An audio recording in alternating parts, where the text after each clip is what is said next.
So if you'd like to find your seats, we'll begin in a moment.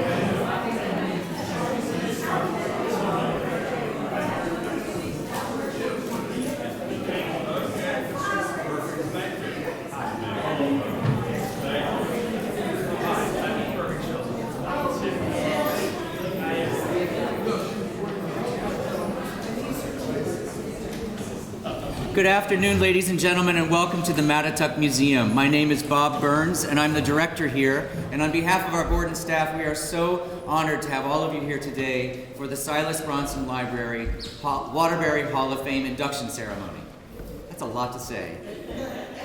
We're so pleased to have so many members of Mr. Gill's family and of Dr. Lovelace's family and of the Chase family here with us today. For those of you in the Chase family, I just have to point out a few things here in the American Gallery at the museum. This is one of our honorees today, Augustus Sabin Chase, his portrait here. One of my favorite portraits, actually. On the wall over there, the lovely young woman with the bow on her head is Frederica Chase. Next to her is Marjorie Starkweather Chase, the granddaughter of Augustus Sabin Chase. The dollhouse, which was commissioned by Lucia Chase, is of Rose Hill. Which, for those of you that don't know, is actually directly, where am I in this building right now? That way, behind the museum up on the hill. And the portrait parallel to that is of Lucia Chase, who commissioned that work.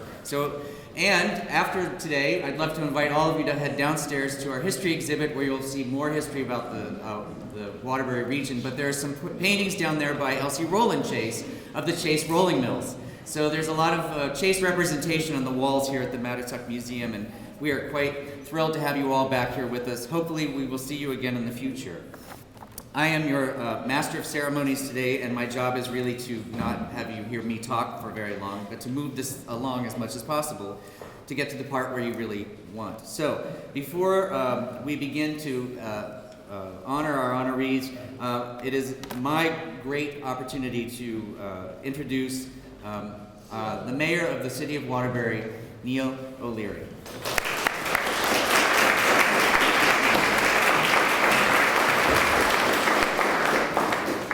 Well, thank you very much, and it's truly an honor to be here.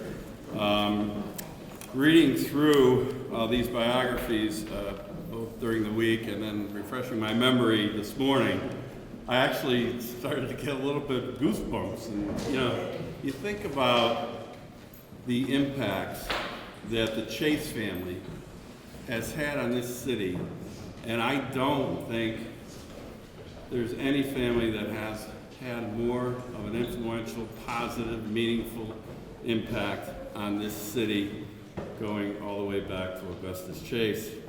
And then we look at the impact that Dr. Lovelace had on our community as a African-American doctor, taking care of people who may not have otherwise access to health care, and doing things, amazing things, and setting the example for others to follow in his footsteps. And it's really been an honor for me personally to meet Mr. James Gill. I was lucky enough to have lunch with Mr. Gill about 2 years ago, and then another event or luncheon with Mr. Pape and Will last year, and then of course we enjoyed some time together last night. I find Mr. Gill to be one of the most fascinating people I've ever had the pleasure of meeting. I'm sorry that Mr. Chase and Dr. Lovelace aren't here. I would have loved to spend time with them, but I'm grateful for the opportunity to have had to spend some significant time with Mr. Gill and just learn meeting his family now. I really, and I think we all here together, love this city. And we have seen enormous challenges over the years, but I just can't tell the committee here enough what a great 3 choices you made this year. And I commend Silas Bronson Library in particular, Rachel Guest, who has taken over the library recently and really made a positive impact over the last year in meaningful ways. And then, of course, the committee that did the selection for these recipients this year. Mr. Gill, I can't tell you how much I would love to spend more time with you. Just last night I thought about you. I left a little early and I went to my daughter's play. And my wife said to me, "Where are you? You're definitely not paying attention to this play." Well, it was Shrek, and I really was not. Don't tell my daughter. I wasn't as interested in the play. And I said, "You know where I am? I'm thinking about Mr. Gill and some of the things that he spoke of and growing up on Willow Street, Plaza Avenue, and looking at where the city is today and where it was. And very grateful for his friendship with Mr. Pape, who's had such a family. They themselves have had such an influence on the city. I could talk all day, and I won't, but I'm going to leave you with this. I'm very, very proud and honored to have met Sister Frederick, who is here today to celebrate with the Gill family, but more importantly was Mr. Gill's first grade teacher.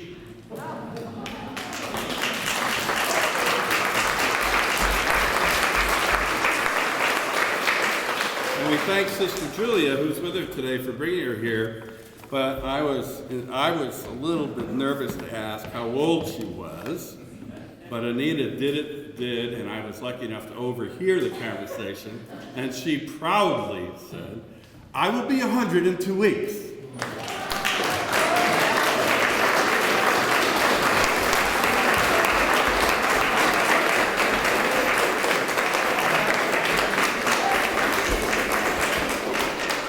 By the way, she is much sharper than I, and I've got all that in 3 minutes. But anyways, thank you all for being here. Congratulations to all the families. We love this city, and we're here for a reason. And each of you, have made a tremendous impact on the city, and continue to as we move forward. And I personally thank all of you for that. Thank you, and God bless you.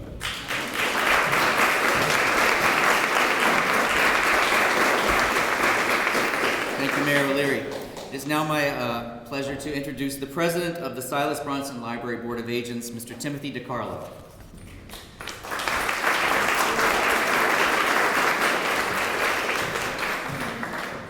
Good afternoon. I am the president of the Board of Agents of the Silas Bronson Library. I'm on my third month, and I have to say it's quite an honor to have that. I'd also like to echo the mayor's comments about the phenomenal things that have been happening at the Silas Bronson because of Rachel.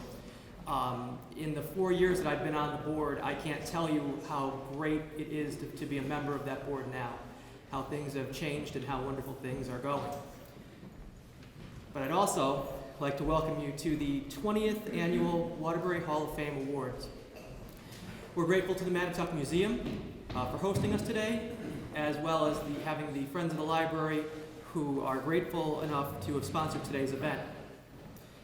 Silas Bronson Library has been the Waterbury Public Library for 146 years. It started with a generous gift from Silas Bronson, who grew up in Middlebury and who later became a wealthy merchant in New York City. Bronson's Bronson's will specified that the promotion and education and intelligence and general information of the inhabitants of the city of Waterbury were to be received through with the donation from his will to begin and open the Silas Bronson Library. The Bronson Endowment Fund, which has grown over the past century and a half, and the donations from other like-minded citizens, is managed by the library's Board of Agents.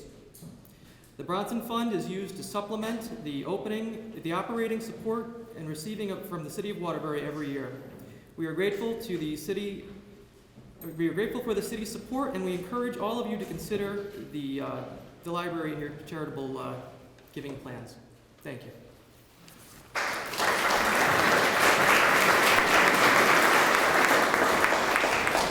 Our next speaker is someone who's very familiar with the Mattatuck Museum because she did spend a part of her career here in our curatorial office.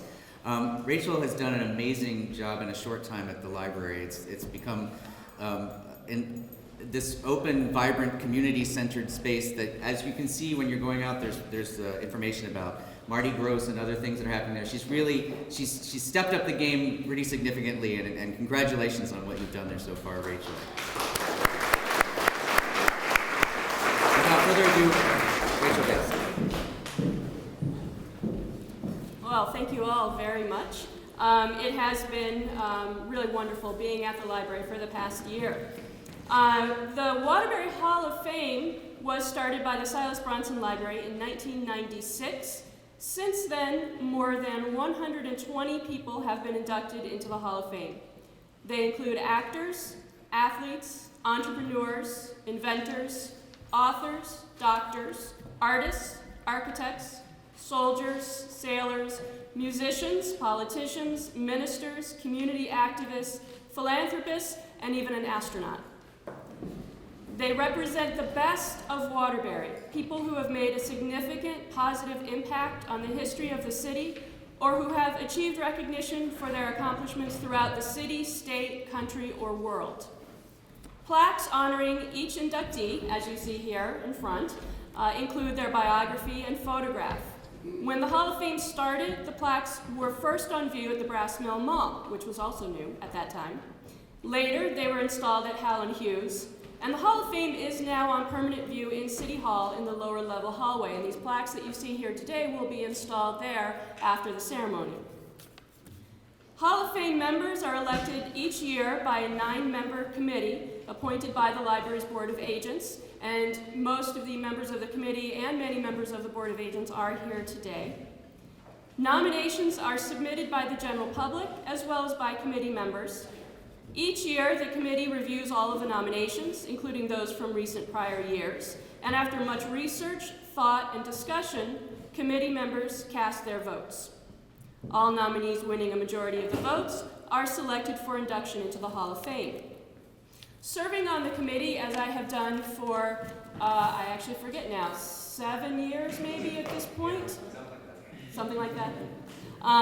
Reviewing all of the nominations each year, it is a very moving experience. Waterbury has been home to and has produced so many people who are truly remarkable.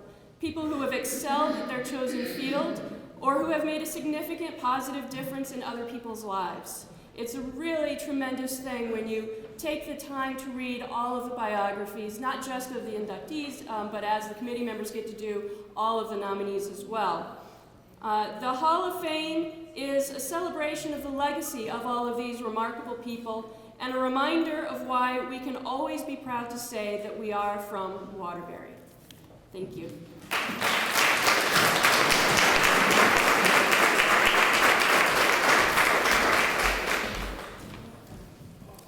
And now to our program. To present our first award, our first induction speech is Charlie Monaghan, who is a member of the Hall of Fame Committee. Charlie?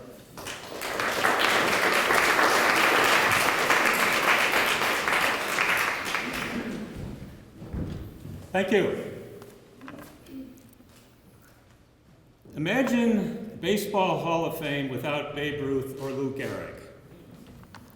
Imagine Mount Rushmore without Jefferson or Lincoln. So it has been with the Waterbury Hall of Fame, which for 2 decades has inexplicably gone without welcoming Augustus Sabin Chase, the patriarch of the Chase family, into its ranks. Today, I am very proud to say that oversight is being corrected.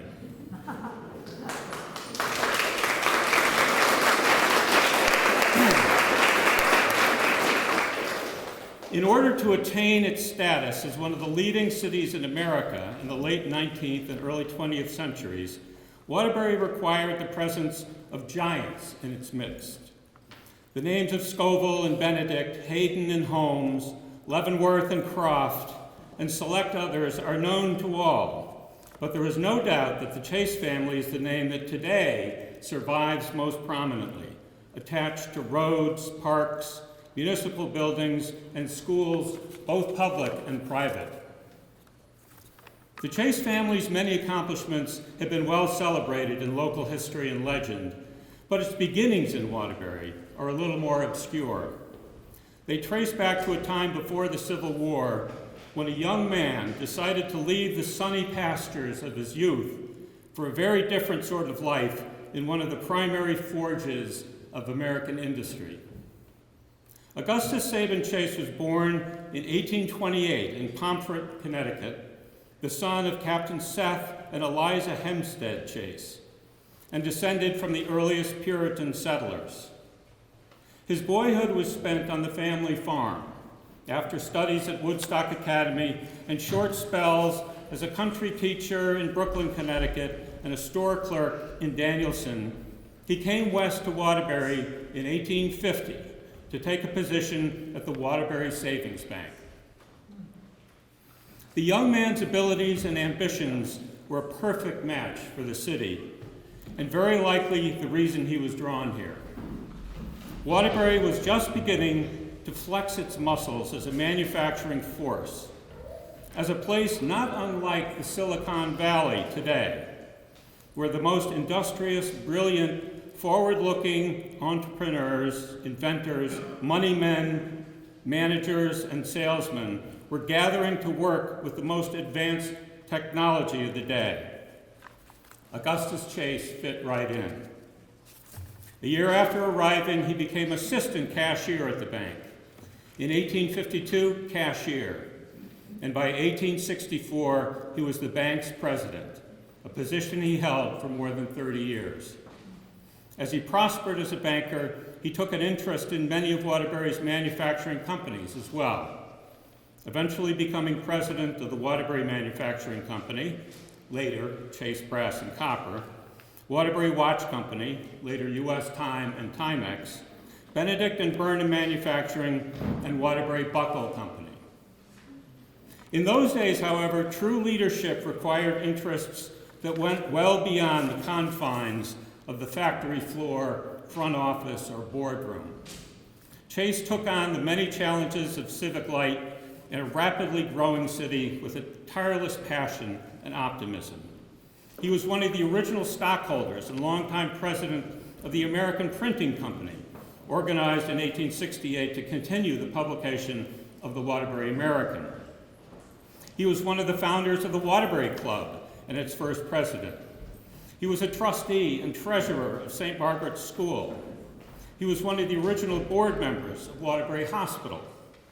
He was the first treasurer of the city of Waterbury and served on the school and water boards and on the board of agents of the Silas Bronson Library. Somewhere, he also found the time to serve in the state legislature. This is the sort of commitment needed to help build a great city, and Augustus Chase took it all on with enthusiasm. His judgment is cool and deliberate, a contemporary history reported. He is a steadfast advocate of legitimate enterprise, looking for success through industry, patience, and proper adaptation of means to ends. He interests himself in all whose concerns touch him. He is never so busy that he has not time to listen and advise. He was also known as a steady and discriminating reader of the best books, a lover of the natural world, and as he got older, he greatly enjoyed telling stories of his halcyon days back on his father's farm in Pomfret. In 1854, Chase married Martha Clark Starkweather, and together they produced 6 children, all of whom contributed in a great variety of ways to the life and good name of Waterbury, as did many of their own offspring in the 3rd generation and beyond. It is obvious that Augustus Chase's influence was felt not only in his city, but in his family as well. This guiding philosophy is summed up tidily in Anderson's history. Quote, "In matters of local concern, Mr. Chase is public-spirited, helpful, and generous, accepting the responsibilities of his position, sensitive for the reputation and welfare of the community, and responsive to the claims of society upon his duty, charity, and neighborly kindness." Waterbury would not have shone anywhere near so brightly or for so long without the exemplary leadership of Augustus Sabin Chase. His induction today into the Waterbury Hall of Fame may be long overdue, but it is heartfelt and very much deserved.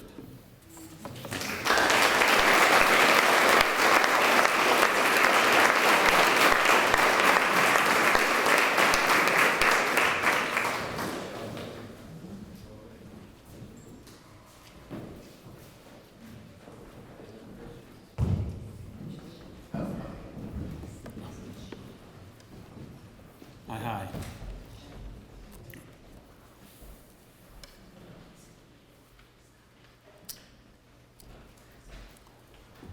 Hello, my name is Irving Chase Sheldon Jr.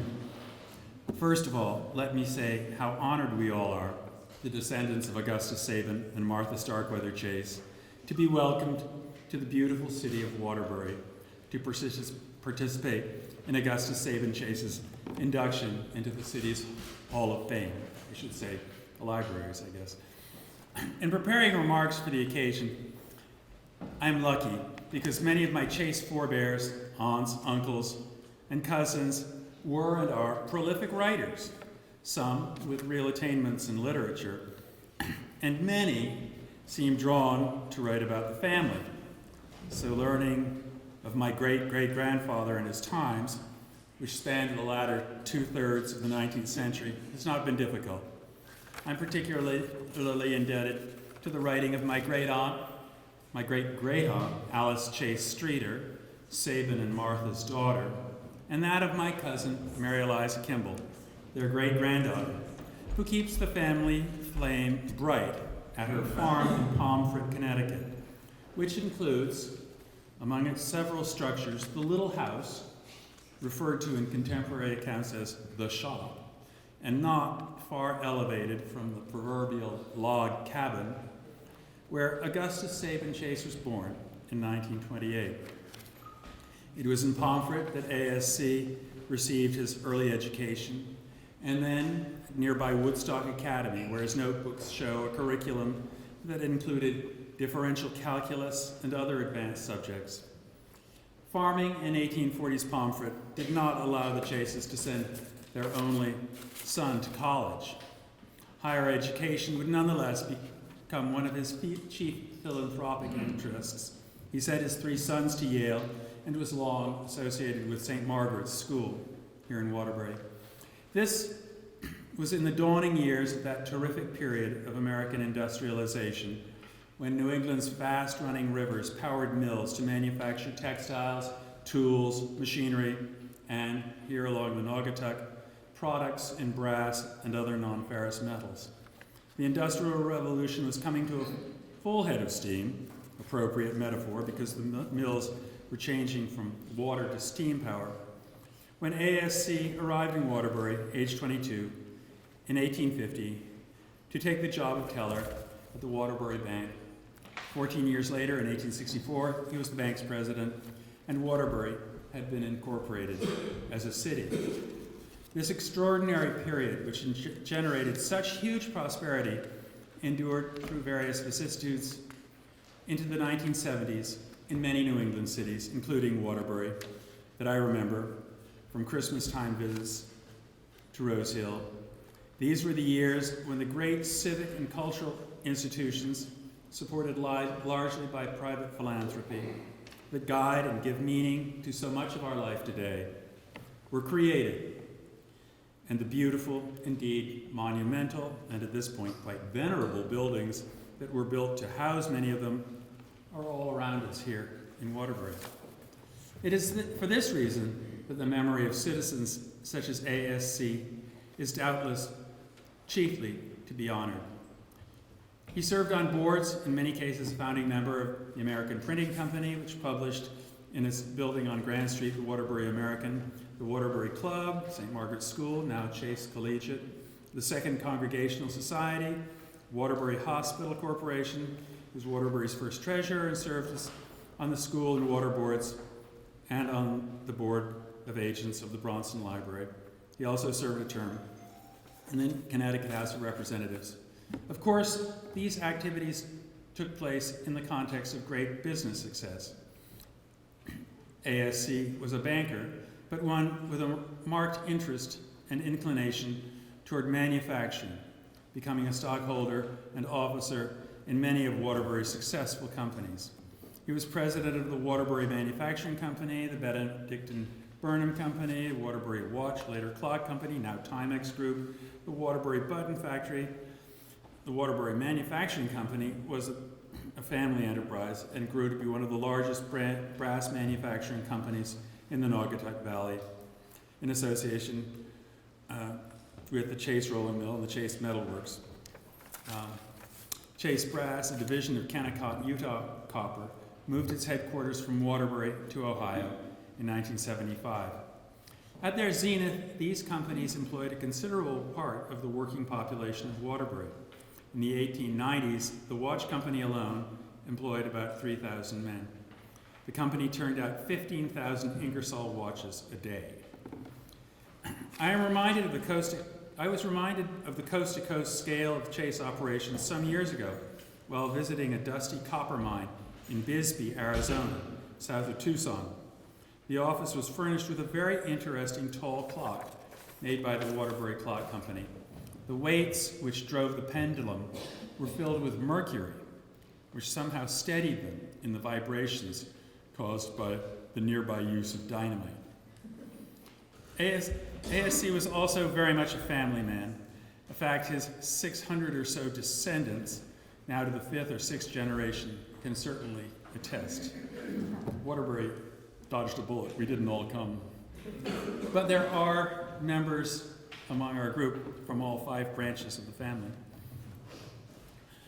The Chases lived in 3 residences in Waterbury: an apartment in the Waterbury Bank Building on the corner of Grand and Bank Streets, where their children Harry, Irving, Helen, and Fred were born, and where ASC kept a key to the vault under his pillow every night. This was not solely for security. His young son Irving once hid the key so that he couldn't open the bank that morning. 5 Church Street, where Mary and Alice were born, and the splendid mansion that some of us here remember from Yuletides of yore, Rose Hill Cottage on Prospect Street, overlooking Waterbury Center and the Green and this museum. These houses were filled with books and paintings, as ASC was greatly interested in literature and the arts. He told his children that there was no English grammar. The only way to learn to speak properly was through listening and reading and the study of Latin and Greek. Literary and artistic activities were constantly encouraged. Alice Streeter recalls that he objected to wallpaper in the public rooms of the house, and when painters came, he'd delay going to the bank in order to mix paints to the proper tint. For a meeting of the Institute, a literary society, he invited Henry David Thoreau to speak in 1860. Thoreau's topic was autumnal tints for a fee of $30. We also have a letter describing the great excitement occasioned by a speech given in Waterbury by Abraham Lincoln that same year. Waterbury was ASC's home, and when he left it, it was usually to visit his parents and sisters at the farm in Pomfret, or to go to New York, once bringing the entire family to hear Jenny Lind, the Swedish nightingale. In 1896, he, Martha, and daughter Alice voyaged to Europe. They visited the Prado Museum in Madrid, but ASC became ill. He never returned to Waterbury and Rose Hill, dying at age 68. We, his family, wish to thank Waterbury and the Mattatuck Museum and the Silas Bronson Library for this wonderful recognition of the contributions of Augustus Sabin Chase to this great city, long known as the Brass City, a reputation he did much, along with many other accomplishments, to make. Thank you.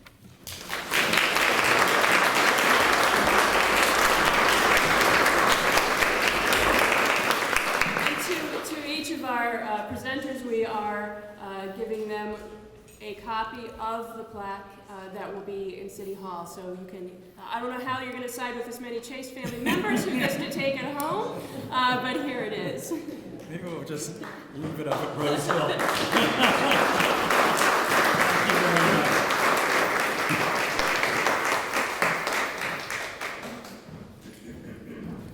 Thank you. And now Hall of Fame member Joyce Pettaway will make some remarks.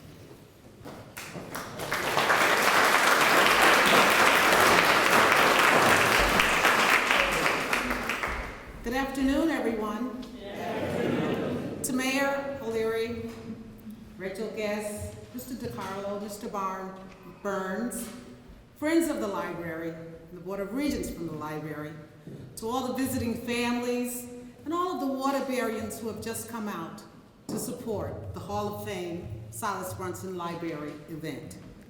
Today we have African American doctors where careers were built on backs of people like Dr. Lovelace, who never gets the credit for such interesting things that they did and subsequently never gets recognized.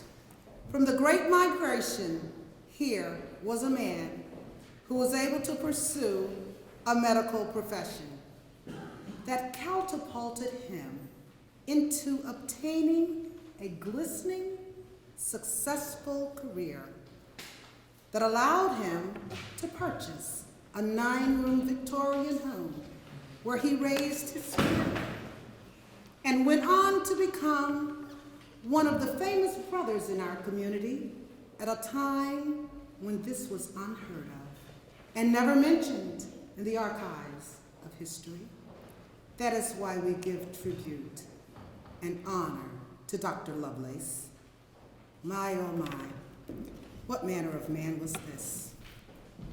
The Silas Brunson Library Hall of Fame Committee is proud to pay tribute and place amongst other great Waterburyans, Dr. Theodore Lovelace, into the Hall of Fame. We felt he is so deserving of this honor because he was the first African American doctor to practice at St. Mary's Hospital and at Waterbury Hospital. Although he was born in 1904, at age 21, Dr. Lovelace graduated from Virginia Union University with a Bachelor of Science degree. After earning his MD from Howard University and completing his family practice general surgery internship at Freeman's Hospital in Washington, D.C., he came to Waterbury. Had to be during the Great Migration, if we think back in those times, arriving here from Danville, Virginia. Imagine coming north back then. Picture in your mind what it's like at that time in our nation's history. Even though he came north, he endured and overcame blatant discrimination. Imagine petitions passed throughout the neighborhood before he could purchase a 9-room Victorian home, for which he had to pay cash for because he was refused a mortgage. His daughters were not allowed to swim in the same swimming pools in grammar school. And you can imagine, the list goes on. But though he and his wife Sarah, through perseverance, matters were handled and settled. I can hear people saying now, we got a new doctor in town, and he's colored. A gifted and brilliant physician he was. He was the public health director for the town of Prospect, the school physician for the Connecticut Boxing Commission, and State Athletic Commission physician for Waterbury, a prominent politician. Dr. Lovelace was a candidate for treasurer of the city of Waterbury, a member of the Waterbury Housing Authority. He was the first African American president of the Pearl Street Neighborhood House that still stands today. Dr. Lovelace was president of the NAACP which named him Man of the Year. He was a member of the Waterbury Medical Association and Connecticut Medical Association, the Red Cross Board of Directors, president of Family Doctors Association, a member of the Omega Psi Phi fraternity, the Ashanti Club, and the list goes on. Dr. Lovelace was a proverbial country doctor who made house calls on horseback. He bartered for his services, meats, cornmeal, eggs, and many other items. He never turned anyone away. You see, in those days, others assimilated. African Americans had to find other routes to survival and hoped for success. On his days off, he made his rounds at the Waterbury Hospital and St. Mary's Hospital.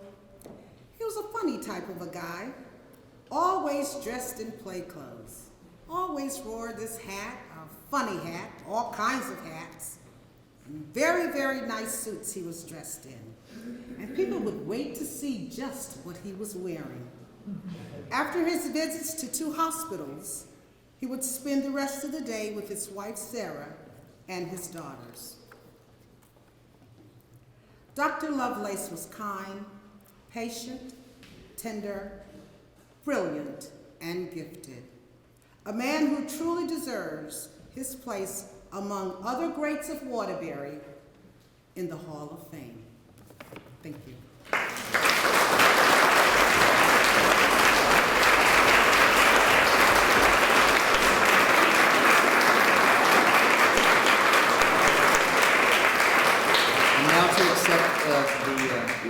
On behalf of Dr. Lovelace are his daughters, Anita Clinton Briley and Sarah Harge.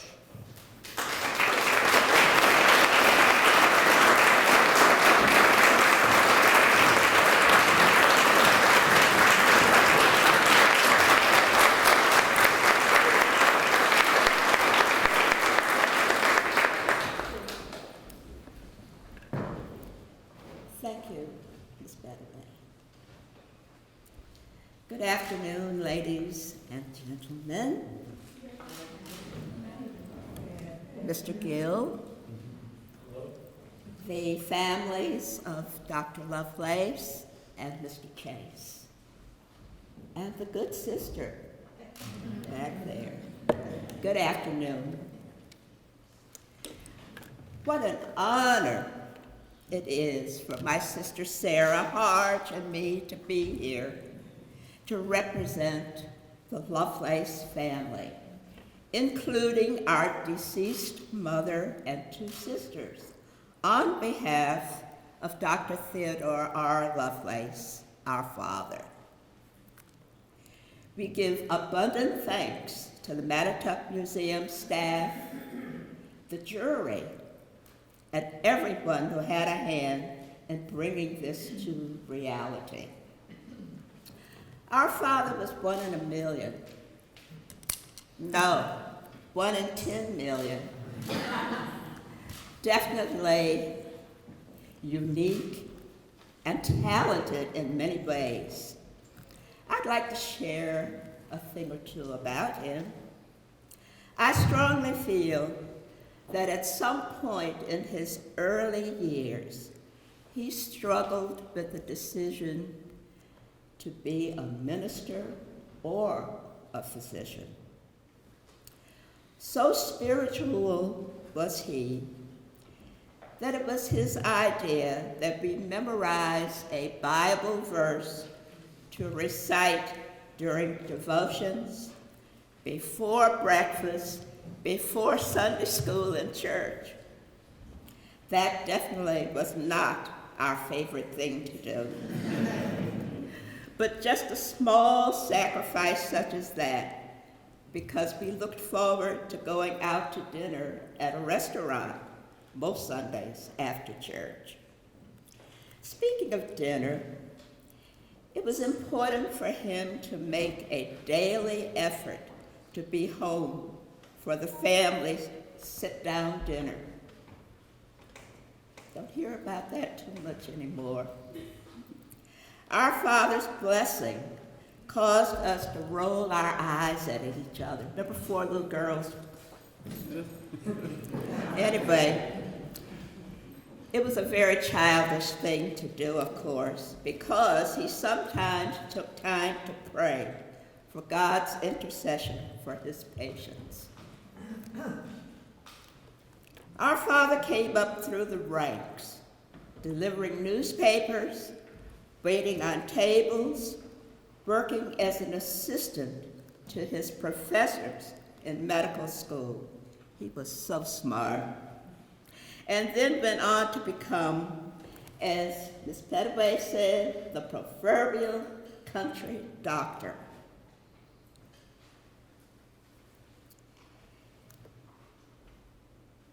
Case in point, a family member of a sick person would walk a mile or two to use the telephone to call the doctor to make arrangements for a home visit. Our Father drove his car and parked it at the prearranged location and was met by a person on a horse and bringing another horse for our Father to ride to the home of the sick person, or even a woman ready to give birth. It was clearly a major transition when the proverbial country doctor moved to the big city of Waterbury. We loved Saturdays because that was our Father's day off. And as has been said, he dressed up in Bermuda shorts, long socks, sandals, and a cap.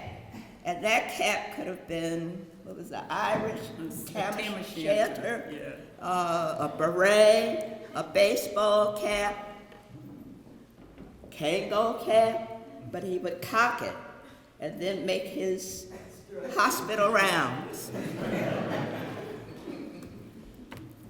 That was for the enjoyment and entertainment of the people he came in contact with that day. But as I thought about this, they say that laughter is the best medicine, and I imagine his patients got a kick out of that, his little hat on the side. You know, he's a professional man, right? He's supposed to wear a fedora and a suit and all choked up in a tie, but not on his day off. Anyway, he came home to either study and or rest, and then took us to an amusement park in the afternoon. So much for our Superman. We just wanted to share a tiny bit of our perspective of the doctor as Dad, Daddy. So it is with utmost gratitude that Sarah and I thank you for this prestigious offer and honor.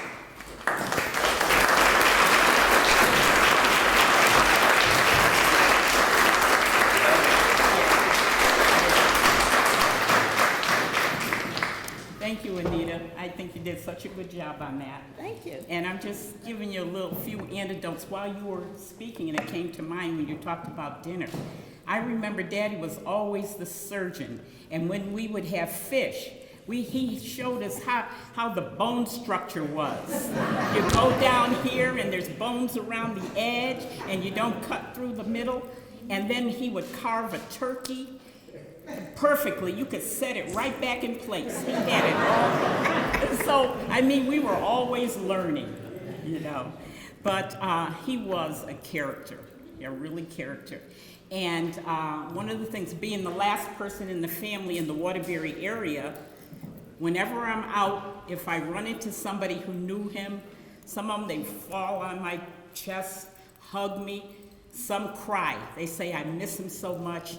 He was my friend first, and then my doctor. And then I would call Anita up. I said, guess who I saw today? I saw somebody who remembers Daddy. And she'd say, he He was a legend in his own time. And that brought us much joy to be able to have people remember him.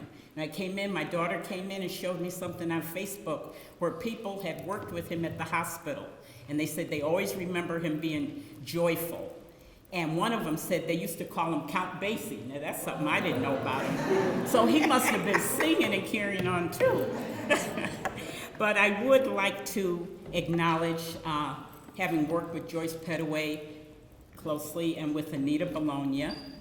And I would also like to acknowledge William Edward Evans, PhD. He gave the quote for Daddy's biography. He came here from Virginia. He wrote a book, and he acknowledged almost a whole page in there about Dr. Lovelace and the effect that he had on his life. And he attributed the man he is today to the help that my father gave him. Please stand up. We call him Billy, Dr. Evans.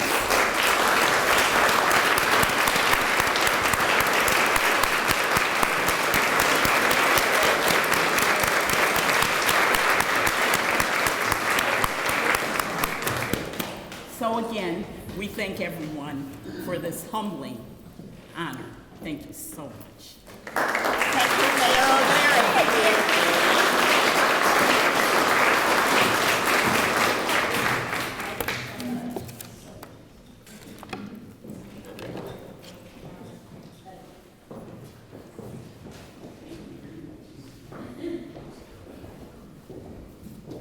And now our final speaker is William J. Pape, publisher of the Republican American. Mr. Pape.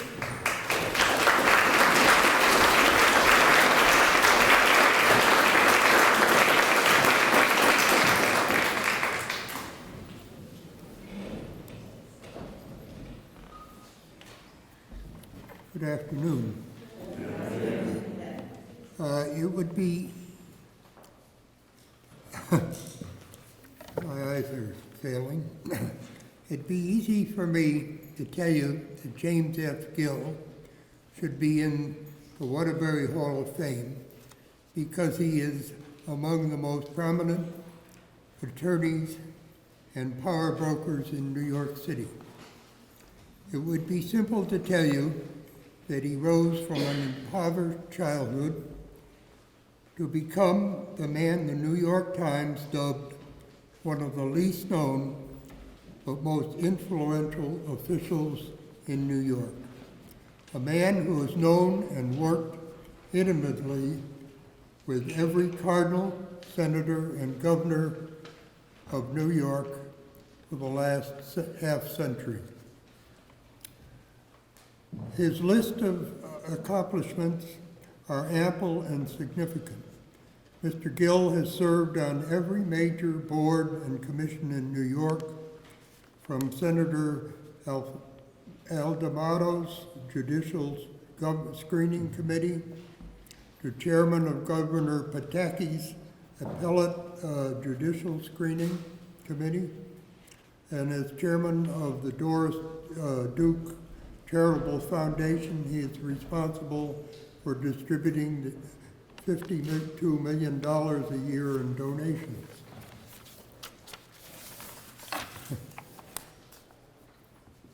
By his own admission, his most influential work was as chairman of Mayor Koch's Commission on Integrity in the Public Schools, known as the Gill Commission. That group's 1990 report on public schools chastised the city's teachers' unions and a widespread culture of indifference, corruption, and pilfering. It is his finest work because it speaks to his dearest value, the power of education. If there is a Catholic award or citation that Jim Gill, a devout Catholic, has not won, I do not know. From the Order of Knight of St. Gregory the Great, bestowed on him by Pope Benedict XVI in 2006, to the Knight of Malta conferred by Cardinal John Cardinal O'Connor, to the Fordham Law School Lifetime Achievement Award, Jim has demonstrated that his achievements are not limited to the temporal realm. His devotion to his faith and enactment of its tenets may be his finest gift. All of these would be reason enough to install Jim Gill in the Waterbury Hall of Fame. But the real reason Jim Gill deserves to be there is that all of it, from his days as a lowly assistant district attorney to his moment assisting Pope Francis, celebrating Mass in New York, is routed here in Waterbury. His values are Waterbury values. His fiber and his mental were forged here. His faith was installed here. His ethics were molded here. Jim's mother died of pneumonia when he was 4. He watched his father work as a union steward at Scoville. His aunt and uncle, who raised him, taught him manners and compassion, perseverance and fortitude. Nobody need tell Jim Gill about the merits of good hard work. He knew it, he lived it. He can remember each nun who taught him at St. Margaret's Grammar School. And the mayor has pointed out that his first grade teacher, Sister Mary Fredericks, is here. I have to admit, I was not blessed with her teaching because I missed first grade at St. Margaret's. I got down there at second grade, which probably means that I'm lacking something Jim had. Their lessons served him well. He later attended the Jesuit Cranwell Academy, followed by Holy Cross College and Fordham Law School. He's been an attorney at Bryan Cave for 45 years, but never forgot where he is from, a place of community and values, honest toil, and exacting courtesy. This city should remember that its greatest strength lies not in the products that were made here, but the people who were produced here. Jim Gill never forgot Waterbury. All these years later, his experience in Waterbury and his experience is, I have 4 eye doctors, so you'll have to. Never forgot Waterbury all these years. His essence is Waterbury. Waterbury produced brass and screws, buttons and clocks, but its greatest legacy is men like Jim Gill, whose belief in the fundamental working class principles should enshrine him in his hometown's Hall of Fame. Thank you.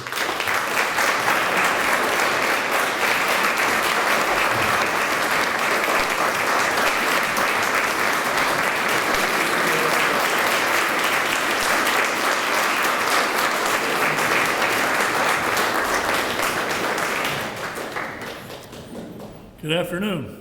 I've been looking at these pictures here for the last hour or so, and I'm ashamed to say that I don't recognize a single person. Not only that, but I've concluded that I'm older than all of them. But, nonetheless, I'm comfortable. Thank you, Mayor, for being with us today, and thank you for your very kind remarks. Bill, thank you for your very generous introduction. Bill Pape and I first met in the 2nd grade at St. Margaret's Grammar School in the late 1930s. We graduated in 1945. We've been friends ever since those wonderful St. Margaret days. Bill, keep breathing. There are very few of us left. Incidentally, my first grade teacher, Sister Mary Frederick, as you know, is still alive and well, and as a matter of fact, is with us today from Hartford. Sister, please stand.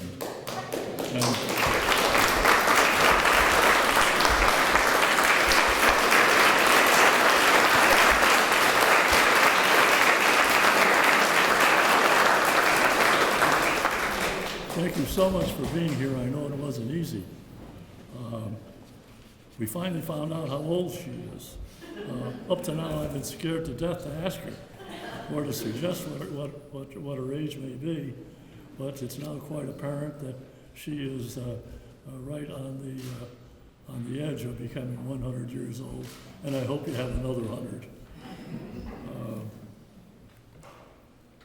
I would like to also introduce my daughter Rose Gill Hearn, my son-in-law Frank Hearn, and my grandson James Hearn. If you would stand up real quick.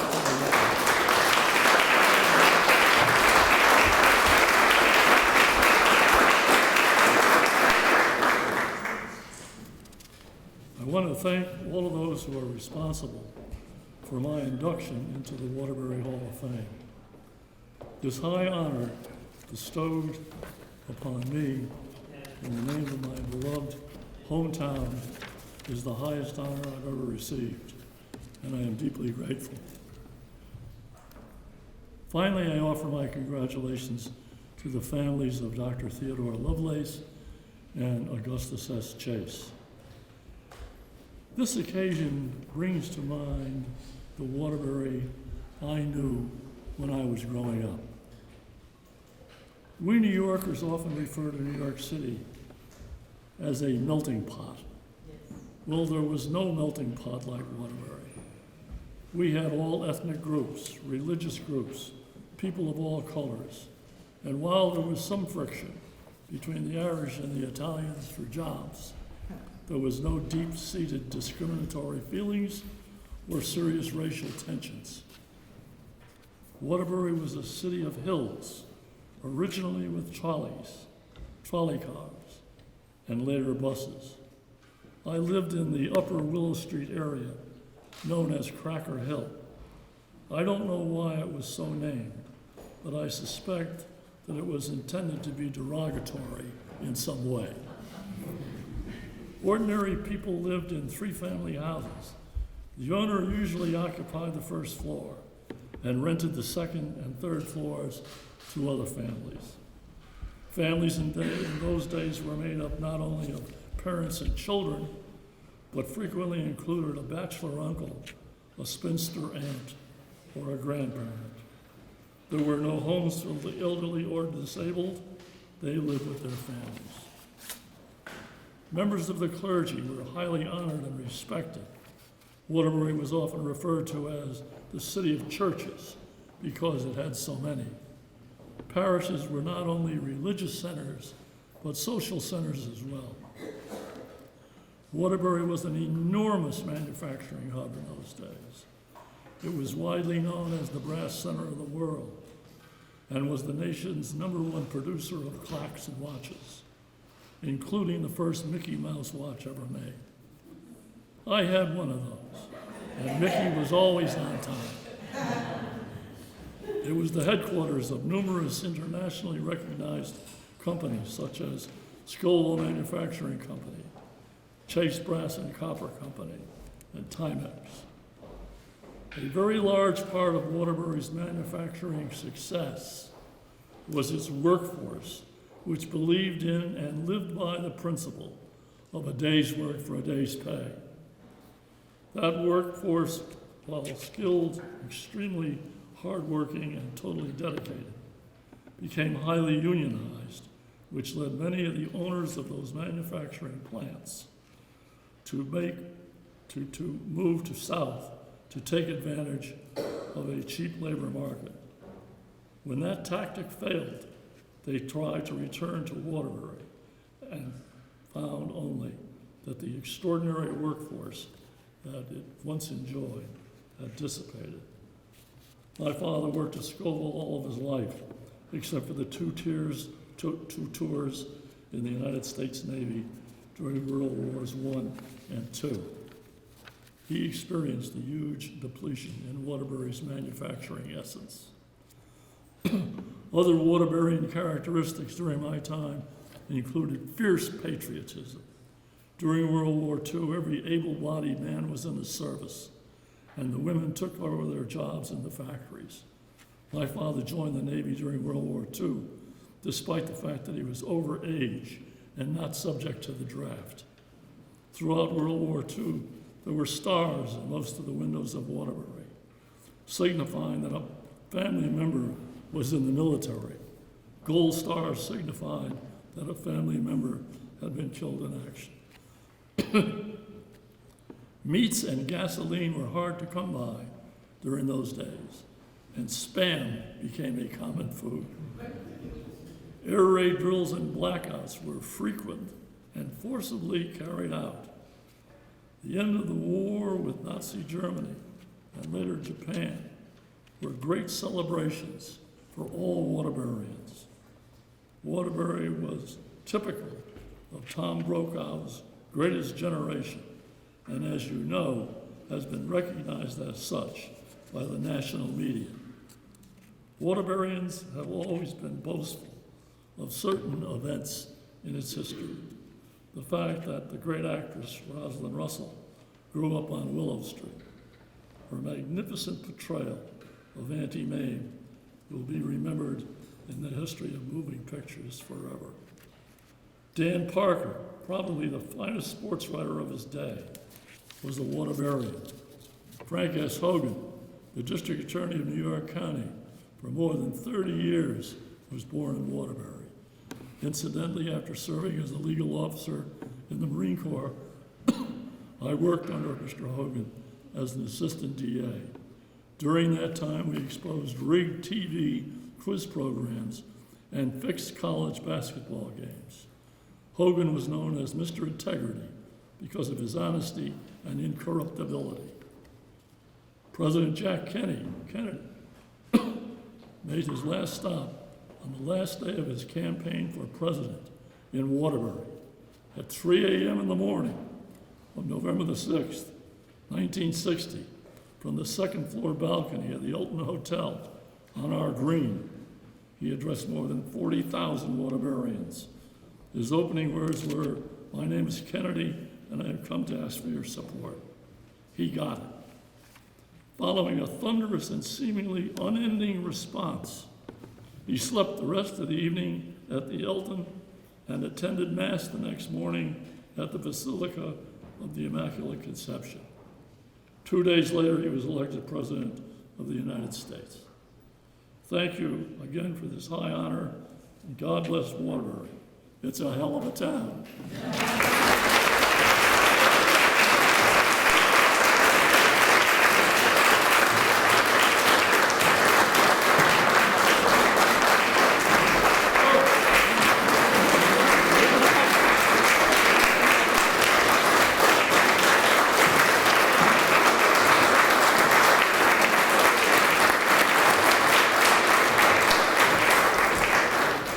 Thank you all so much. That concludes our program. There are refreshments in the Modern Gallery right next door, and we invite you to enjoy the museum. It's open for an hour and a half longer, so please enjoy.